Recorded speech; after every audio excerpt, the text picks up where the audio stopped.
Well,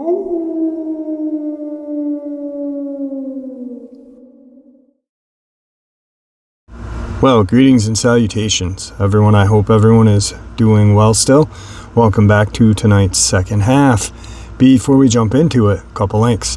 As you all know, I rely on Patreon, PayPal, and the merch to help the channel to continue to grow and go. Links to Patreon and PayPal are in the description below, merch displayed directly under the video. Also, Dogman Frightening Encounters, Volume 1 through 3, the audiobook versions. They all were written and researched by Tom Lyons, narrated and produced by me, Jeff Nadolny. Those audiobooks are available on Audible, Amazon, and iTunes, links to which are also in the description as well.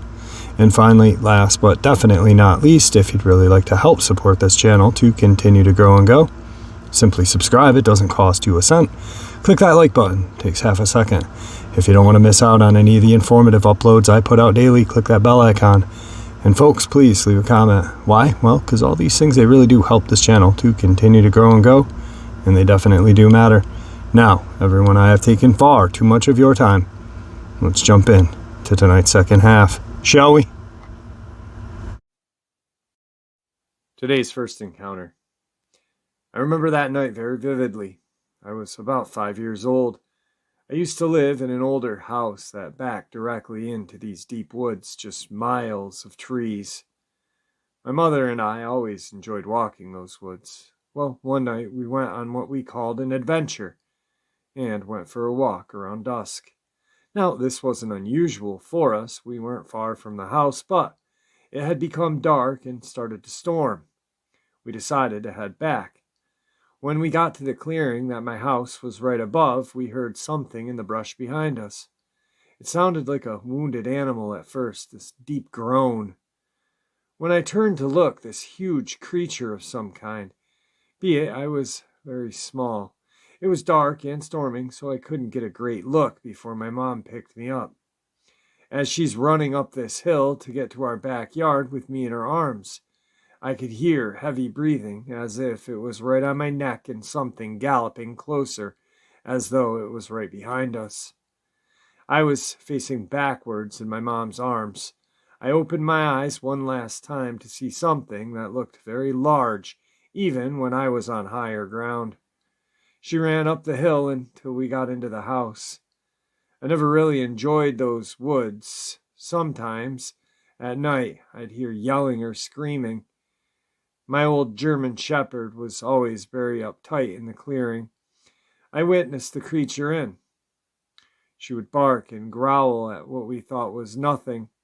To this day, my mother has told me it was a coyote, but I don't really believe her on that. Today's second encounter is a subscriber's submission. Hey Jeff, first of all, a little background info. I'm located midway down the west coast of Florida, Pinellas County, west of Tampa, north of Sarasota, south of Pasco County. Now, the only land access is from the north. To get here from Tampa requires a ride over a bridge, same as Sarasota. Pinellas isn't rural largely, it's basically a suburb or many suburbs. St. Petersburg is my town, but there are many towns in the county. We have the Rays Baseball Club. If you follow baseball, you know where I'm talking about.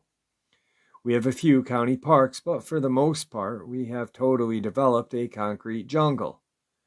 Now, my encounter with the scamdemic in full swing, late September, early October 2021, my wife and I had fallen on hard times. We were living in our SUV parked in the front yard of a friend. We were homeless. But it wasn't a big deal. We were minimalists anyway. Now, the person's home we are staying at had about 15 cats outside, which the lady would feed daily. Not to mention the 17 cats inside. Yeah, the neighborhood cat lady. Hence why we lived outside in the SUV. Now, there are possum and coons around, especially since she would leave dried cat food in bowls outside for the cats. So every evening, the coon and possum would help themselves to a free meal. Well, for about 2 weeks, we would hear the raccoons at night, 1:30 to 3 a.m., creating a huge ruckus, and it would wake us up. The first time I heard it, I knocked myself out, jumping up out of sleep and hitting the roof of the SUV. Now it would go on for a few, then quiet down. This happened every night, and it got old quick. I went to Walmart and got a slingshot and some ammo. When it would happen, I would step out of the SUV and sling a few shots their way in the trees to scare them off and get back to sleep. On and on it happened, every night, same time.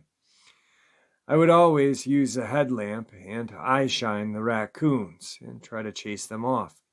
Well, I had recently gotten a new cell phone that had a decent night vision camera built in. Here's where stuff went sideways for me. The usual racket commenced, so I got out, but with the phone, not slingshot, and started to scan the old oak tree out in front where the raccoons resided. As I did, I was not prepared for what I saw. About 35 to 40 feet in the tree above the house on the main branch is a raccoon nest. As I aimed the phone, I could see eye shine. Not unusual, but then I remembered no headlamp, just the phone. These eyes were also an amber color, not the blue-green I would usually see. I snapped a couple of pictures because everything was quiet, like they were expecting a lot of shots coming their way to shut them up. The amber eyes didn't seem right to me. I'm 46 years old and grew up in your neck of the woods, Corning, Elmira, upstate New York, so I've hunted and fished my entire life. I've seen lots of animals, and yet these eyes just didn't sit right with me. So I zoomed in and snapped a couple more pictures. Then it happened. I had cold chills running through me. Looking at me was a Dogman that basically looks like the close-up you use as a thumbnail a lot. Jet black, squinting in the tree, bent down about to catch a coon out its nest. The best look in the coon's eyes was that he was about to be on a milk carton. It was coon 411. Now, as I'm looking at the picture, I was like, you've got to be kidding me. I'm in the city. I was never expecting to see this. Well, I was in disbelief, but said aloud, enjoy the nosy little sucker and have the good rest of the night. I got back into the SUV, grabbed my Glock 20 SF Gen 3 10mm. I was not getting out of this SUV, but screw that, it wasn't coming in. I racked around and my wife asked what was wrong with you. You can't shoot that cannon off in the middle of the night in the neighborhood. The cops will be here in seconds. I shakenly just handed her my phone with the pictures.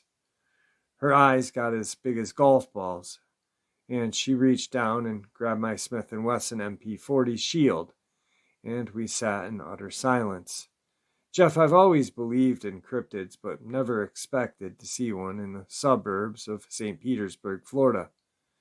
Now, it never showed any aggression toward me, nor did it bother our SUV, but I was ready. Now, I can give you more details if you wish to contact me. All right, guys, so I've got this subscriber's phone number, and I am going to give him a holler, see what's up, see if he's got those pics. Hopefully he does, and see if he's willing to come on and talk about this evening that he had, because to me it sounds very frightening.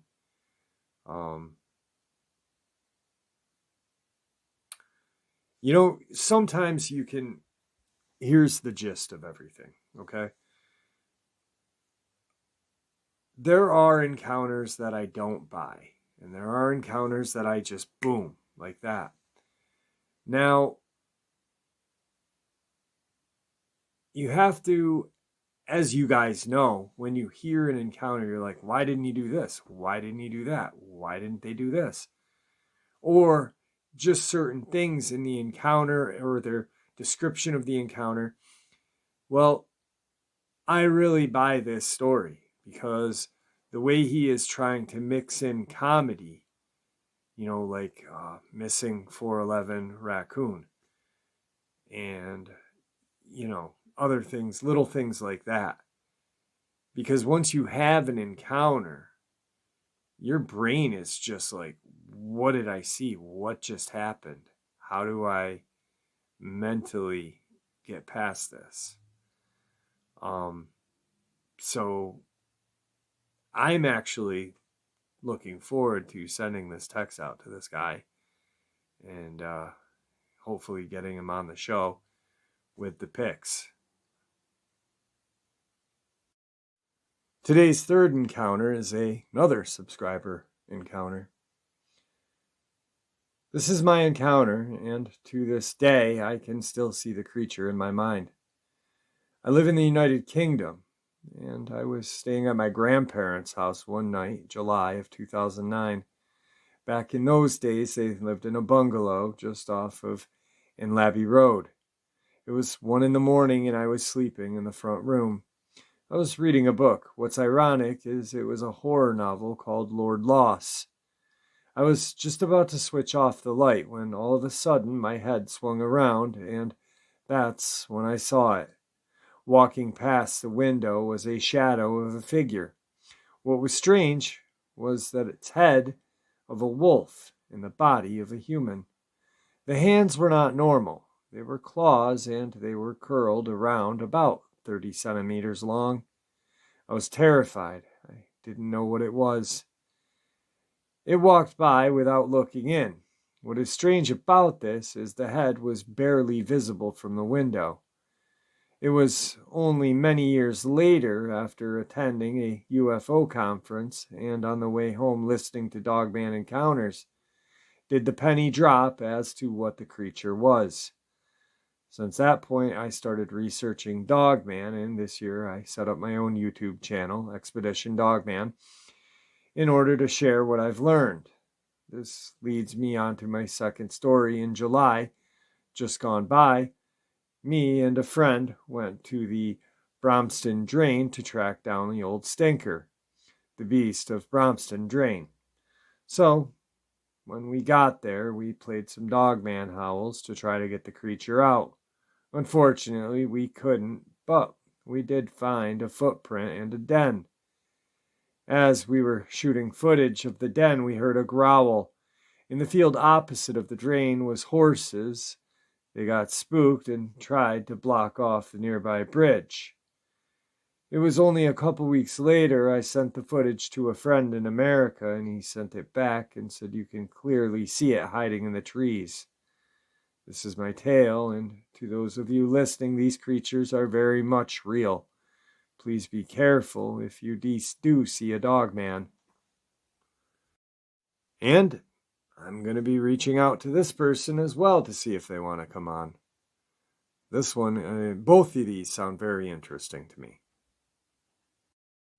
Today's fourth encounter. Ironically enough, I was just watching a old TV show about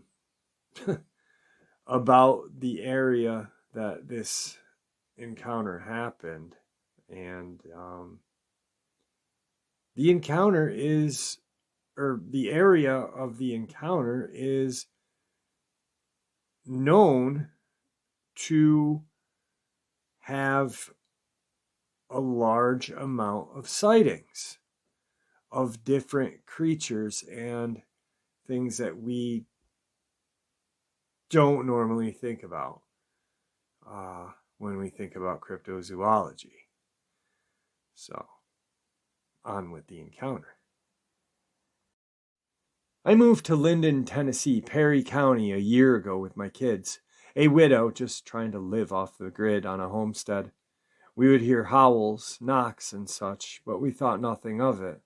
The locals refused to come to our little homestead. Eventually, we did find someone who would deliver hay, but only in daylight hours.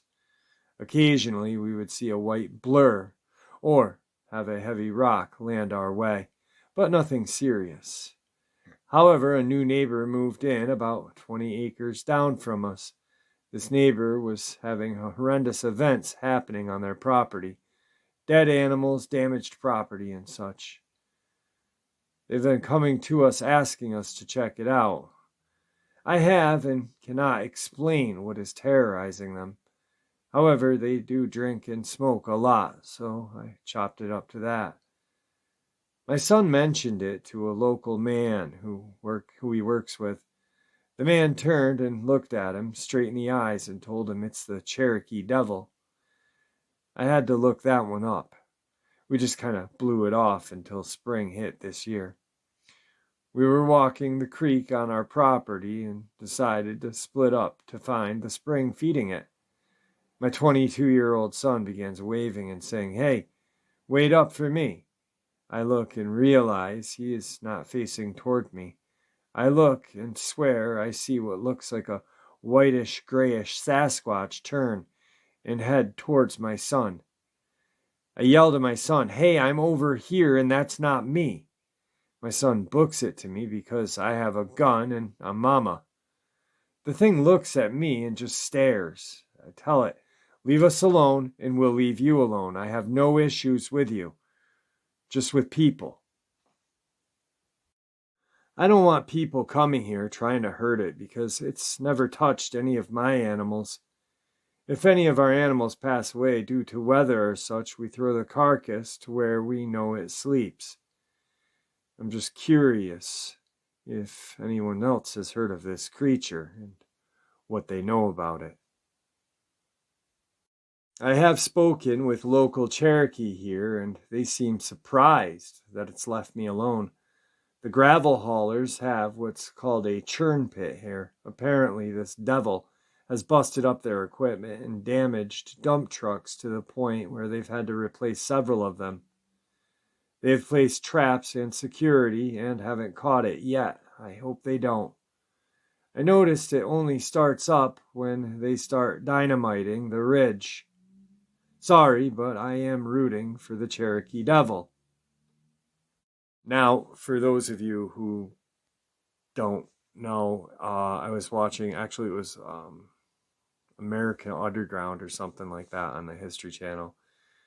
And according to Cherokee lore, Kala, or the slant-eyed or sloping giant, also known as the Cherokee Devil, is a legendary figure in the Cherokee mythology who plays the role of the great lord of the game, the master of the hunt and such. It is supposedly there are locations in eastern Tennessee and western North Carolina where this creature has supposedly marked. There's a rock made of soapstone in North Carolina, and this creature has 7 fingers, and supposedly this creature jumped.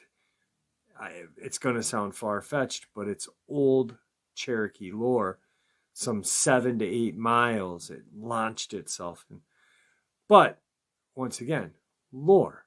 That happened a long time ago. But this soapstone in North Carolina has all of these hieroglyphs in it.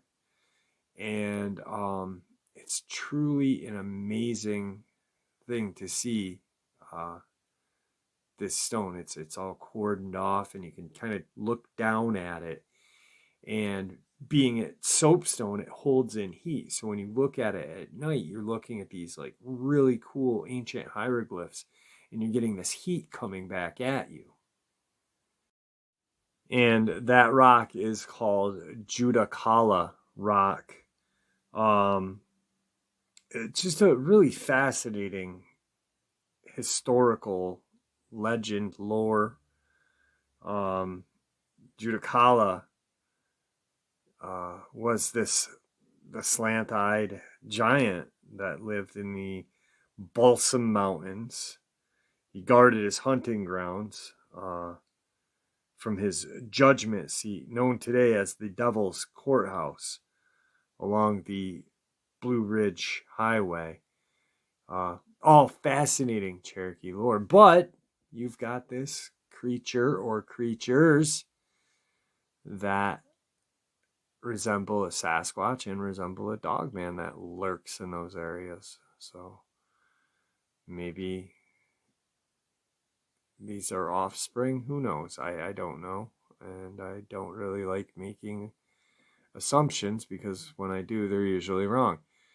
So, but very interesting stuff to look up and read. So. Now, the final part of the upload is actually a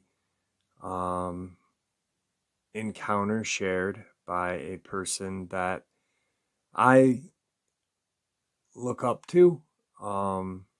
She's a veterinarian. She has studied Bigfoot in their DNA. She has had a lot of mud slung her way throughout this, which I can empathize with because I have as well. But this woman is very, very helpful in the cryptozoological world. Dr. Melba Ketchum. Now, she doesn't really believe in Dogman, but does believe in Sasquatch.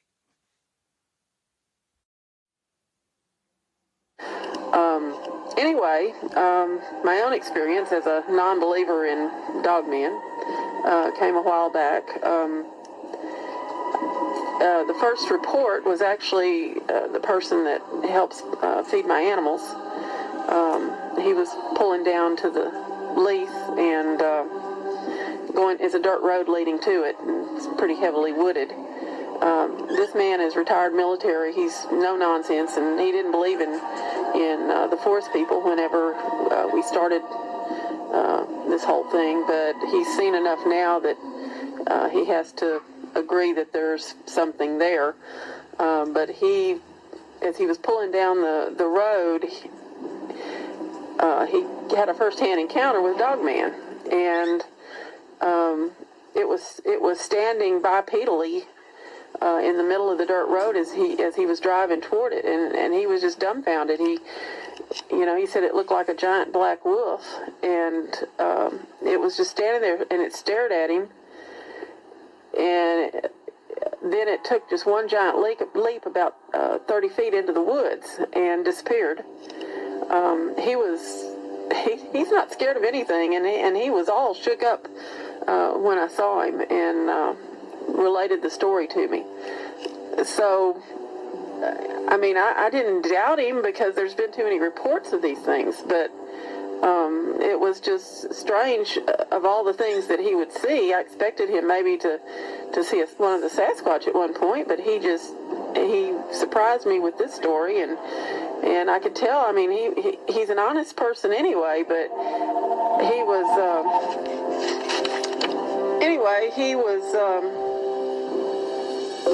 he didn't know what to think. He was upset. He knew that he had never seen any creature be able to do what this thing did.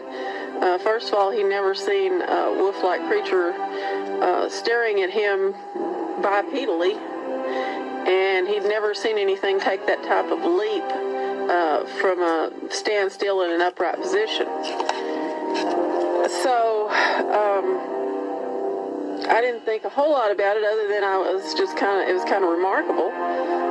But the very next day, I was out checking the horses, and I saw this creature running quadrupedally across the pasture. He was abnormally fast. I mean, he looked like just a giant wolf. Much big. We don't have wolves here in East Texas. We have coyotes, and we have some coyote dog mix type things running around. We call them canids. But I've never. The red wolf used to inhabit this area, and it's no longer here. So we don't have anything near that big or black, and certainly not that big, and not that fast. I've not seen any animal travel that fast in this area. and it was broad daylight in both of these sightings, and it was running across the pasture really fast. And I was actually in my vehicle whenever I saw it, and I was turning onto the dirt road to leave out from the lease. And as I was going along the road, it didn't have anywhere to go, because it was, I lost sight of it for just a second, but it was just behind a tree, and I saw it run through a barbed wire fence. It didn't even slow down, and it was headed toward a mesh fence, and the mesh fence should have, it had to turn one way or the other. And so as I pulled out onto the dirt road, the thing just vanished. It had to have turned left or right, but it didn't. It just was gone, and I didn't see any more of it. It was pretty amazing. And I pondered it, and the day, I guess it was 2 days later, I went out. I have a couple of dogs that live out there, and one of them is in a yard type situation, and the other one is loose, because it's not near the pavement. And the dog that was loose, I found in the dog pen, and he was dead, and there was no way for him to get into that pen. And the same gentleman that takes care of the animals, we both were looking at it, and it had been killed with surgical precision. It was the doggonest thing I've ever seen. Having a degree in veterinary medicine, I've performed a lot of postmortems, but this was, like I say, with surgical skill. It was laid completely flat open, and all of the organs were removed with the exception of the downside lung and the heart and the stomach. The rest of all of the organs were completely gone. The side of the abdomen was gone, and the upside of the ribs were gone, and the limbs were disarticulated, so it was laid out flat like a pancake. The interesting thing about the ribs was they were removed and cut almost like you had taken a bandsaw and just cut through them in a straight line. And they were not smooth like a saw. They were shattered where they were cut, but it was in a straight line. And that just doesn't happen in nature. And there were huge canine teeth imprints in the body where it had been chewed upon. And like I say, it was just completely, the body cavity was just completely exposed from the top side up. Obviously this was not the fault of the other dog, nor was it the fault of anything I've ever seen. Like I say, it was almost like a cattle mutilation, except that I did find teeth marks on the down near the hind legs. So I was really upset about this, and so I should have taken pictures, and I didn't. I just was too upset. And so I was worried that there was other damage to be found, and sure enough there was. I've been told tales by habituators that sometimes some of these beings, whatever they are, will rape a horse. And as I was checking the livestock, I came across one of my gray mares, and she was bleeding from her back end, and she was just exceptionally upset, and so much so that I really couldn't examine her. She wanted to fight, and she had kicked so much that she had hurt both of her hocks, and they were swollen. So whatever had done this, I don't know the Dogman did it, but I suspicion he did, because there's no other explanation for such strange things happening. And fortunately, the horse recovered, but like I say, it was a strange and horrifying story. I don't know how to categorize this exactly. There's a lot of people out there that have had more experience with dogmen than I have. I mean, this was just this one chance sighting that I had and that the farm help had.